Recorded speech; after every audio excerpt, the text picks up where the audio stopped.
Mabarayando bos, abarande kila bos. Alelele kente kililus, abrayando sota. Edelele keyando sa. Avelele tekende kurulus, abaralanda bos, ayandeke. Avelele tekende ius, ambelelu foyande ase. Abaralanda kulus, ebelele tekende kililus, abrenda santeke. Aveleleus ande alodreius unda karalanda kos. Avavavakandakitis. Eletreion do so avavakandekeis endekilus. Mabarandakes eledreion do kosa. Baralandakos. Alléluia, alléluia, alléluia. Ah, en ce jour du lundi 22 mai, je veux bénir le nom de Dieu parce qu'il nous a gardés durant la semaine écoulée et il continue de nous garder en ce premier jour de la semaine. Et nous baignons toujours dans le thème du mois, l'onction et la puissance, tiré dans le livre de Actes, chapitre 10, le verset 38. Le thème de la semaine, nous allons baigner dans ce magnifique thème qui est recevoir la puissance, recevoir le power, receive the power. Ah, c'est intéressant ce thème. Et le thème du jour, c'est j'arrive maintenant. Alléluia. Tiré dans le livre de Josué, le chapitre 5, le verset 14. Je vais aller directement au verset 14. Je lis la parole de Dieu avec respect. Il répondit, non, mais je suis le chef de l'armée de l'Éternel. J'arrive maintenant. Josué tomba le visage contre terre, se prosterna et lui dit, qu'est-ce que mon Seigneur a dit à son serviteur? Alléluia, alléluia. Le thème du jour, c'est j'arrive maintenant. Ton Dieu se lève maintenant. Il arrive maintenant pour toi, pour ta vie, pour la vie de tes enfants, pour ton travail, pour tes entreprises, pour tout ce que ta main touche. Ton Dieu arrive maintenant. Alléluia.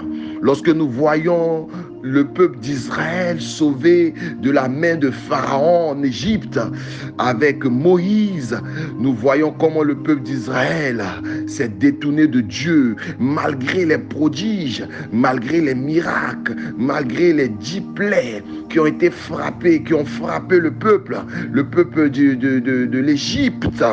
Malgré cela, il y avait des ramassis. Il y avait des gens qui ne croyaient pas en Dieu, mais qui ont suivi le peuple d'Israël. Malgré que Dieu se démontrait, se laissait trouver dans toute sa gloire, qui faisait des choses extraordinaires.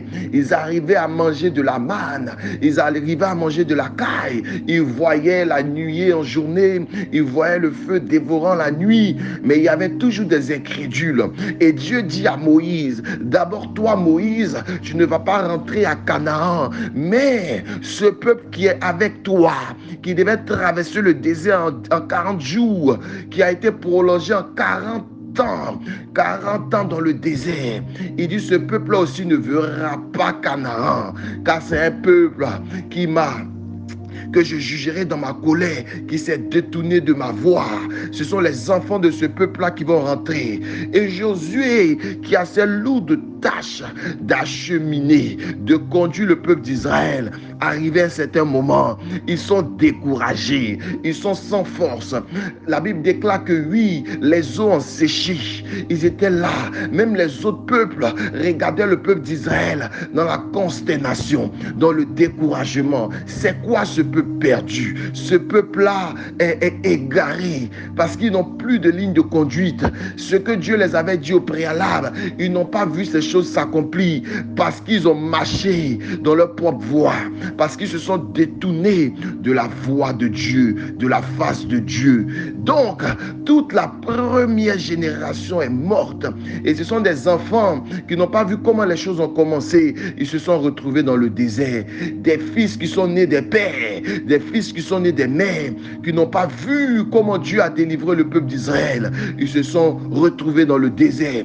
Ils sont nés dans le désert.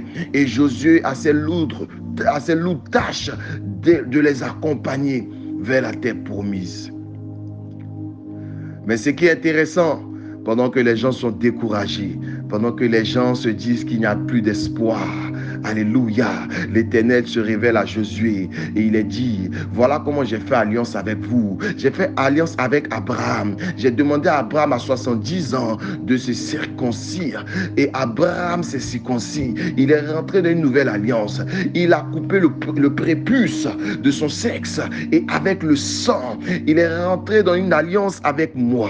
Et si vous voulez voir Canaan, si vous voulez voir la terre où coule le lait et le miel, alors en ce lieu qui est nommé Gilgal, oui, en ce lieu de bataille spirituelle, vous devez tous passer. Tous les enfants qui sont nés dans le désert doivent passer par la circoncision afin de pouvoir rentrer de nouveau ou à nouveau dans mon alliance.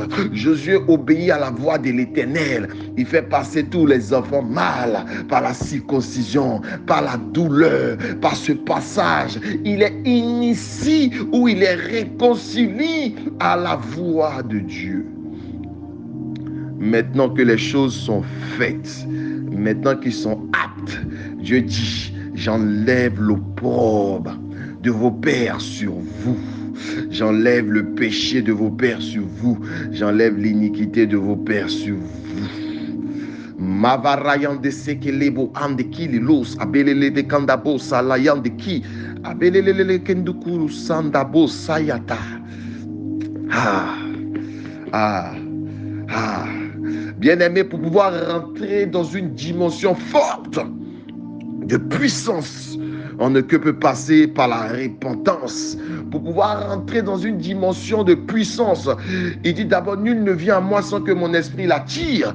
Mais il dit, sans la sanctification, nul ne verra le Père. Sans effusion de sang, sans que le sang ait coulé, il n'a pas de rémission de péché.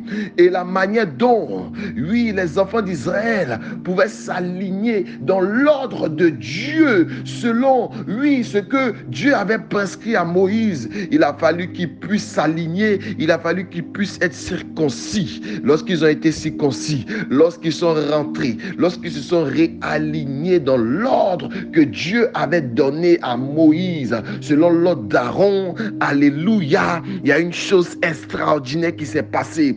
Ils étaient découragés, mais Dieu n'avait pas dit son dernier mot. Les gens pensaient que c'était fini pour eux, mais Dieu n'avait pas dit son dernier mot. Et Josué voit quelqu'un, il dit, est-ce que tu es avec nous? L'ange répond à Josué, il dit, je suis le chef de l'armée de l'Éternel et j'arrive maintenant. Je veux dire à quelqu'un que ton Dieu arrive maintenant, pendant que tu es découragé, pendant que tu vois la vie te cribler, pendant que tu vois les dettes te cribler, pendant que tu vois que les hommes te tournent le dos. Dieu te demande juste, avant de recevoir la puissance, il veut que tu t'alignes à l'ordre donné.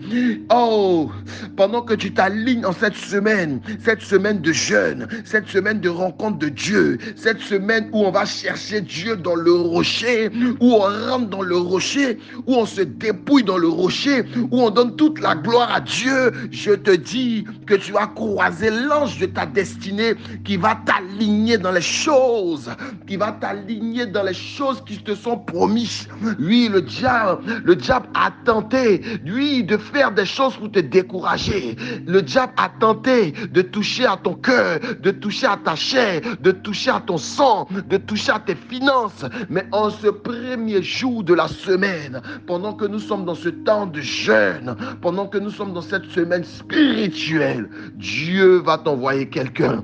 Il te dit, j'arrive maintenant. L'ange de l'Éternel va se révéler à toi. Il va se révéler à toi dans tous les compartiments de ta vie. L'ange de l'Éternel va se révéler à toi. Je prophétise, je déclare déclare que tu verras la main de Dieu sur ces 7 jours qui arrivent. Je prophétise que des bonnes nouvelles viendront à toi.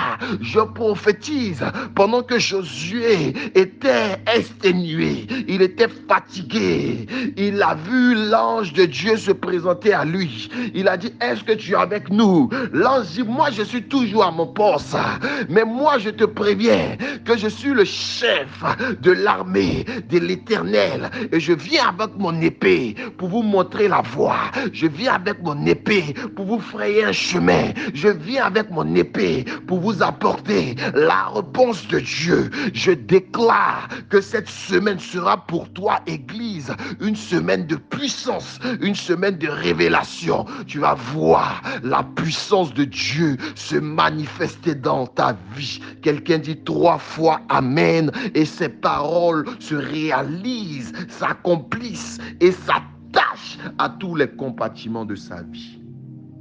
Amen.